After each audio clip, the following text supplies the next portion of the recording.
So I guess the obvious place to start is what brought you both to RGU. So Gillian, you studied oil and gas offshore engineering in 2001, graduated in 2001 I should say, but what attracted you to the course?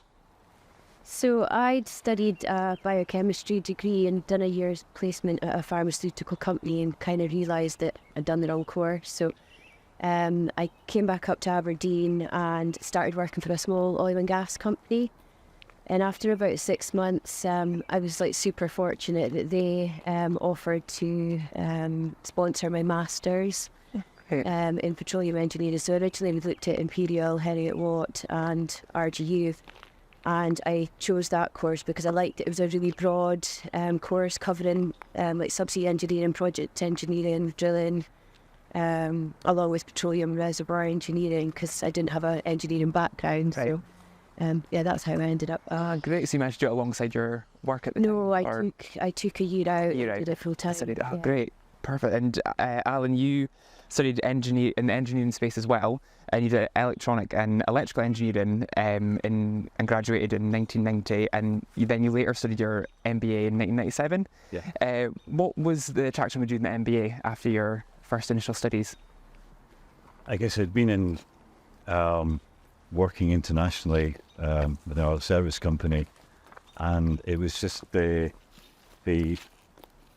logical step to take for career progression was to go back and do the MBA, do it part-time, and yeah, I just saw that as how I would achieve kind of career goals. It's the natural kind of next step for you. Yeah, and I have to say it delivered that objective even before completion of the course. Oh, good. So it was definitely an enabler to move from field operations to kind of middle management type role. Brilliant. And it might feel like many moons ago, but is there any kind of standout moments that you both have from your studies? For me, as an undergraduate, I loved organising the social aspect of the course, and everything from annual class photos to end of year nights out. I would kind of like, let's just get everybody, because it was an engineering course. Not everybody was always like super enthusiastic about the social aspect, and I guess that's probably something I've recognised. That's important. It can't all be hard work and heads down. It needs to have a balance. You need to have that breaker and enjoy it as well all at the same time and de-stress. Gillian, you mentioned as well that you obviously took a break from your career to do your studies. How did you find the transition back into the workplace after? Yeah, I mean, I was fortunate that I'd worked for that organisation before, so I kind of knew a little bit about what they did and some of the people there, but I still found it incredibly daunting because you're going in and completely new, so much to learn. You certainly was in the energy sector within the oil and gas industries. I kind of realised that nobody knew it all, and I was really fortunate to have some good mentors within that kind of made that process a little bit easier for me. Brilliant. Is there any kind of learnings that they shared with you at the kind of early stage that you kind of really helped you in the starting stages, or? Just to have fun, I think, not to take it all too seriously, and accept that, you're at the start of a journey, there's lots to learn, enjoy the ride. Yeah. Great. And Alan, when you touched on your MBA, you were saying that obviously it kind of felt like the natural next step. How do you think that helped your kind of future progression in your career? I guess I had an engineering background, and the MBA really dovetailed super nice with some of the work that I wanted to get into, and I was able to use as I guess the dissertation project that I did on my MBA.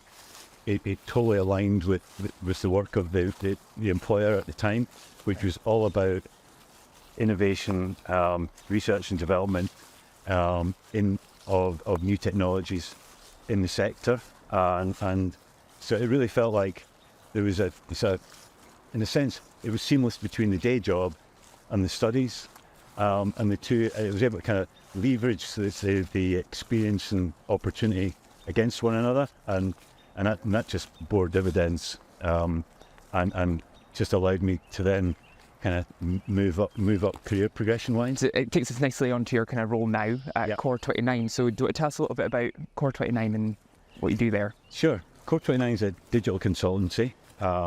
So we help businesses upgrade systems, digital systems, everything that everybody has these days. It's all about data. So we help then understand that data, analyze that data, and produce solutions that allow people to improve business efficiency with the deployment of the data that they have and that they can create.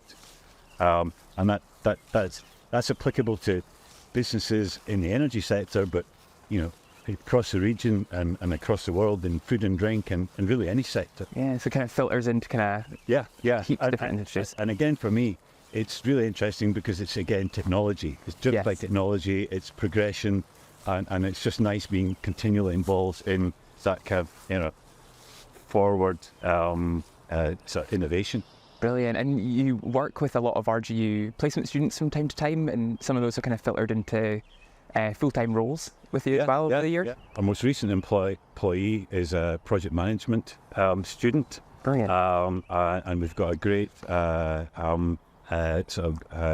data analyst who joined us after she graduated last year, and she's now on a management development program. So, it's nice to see the students coming into the business and developing as they themselves, begin to kind of see their careers, unroll in front of them.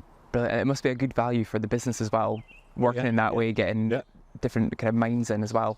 Yeah, no, we were here 2 weeks ago, just there up in the top floor in the library,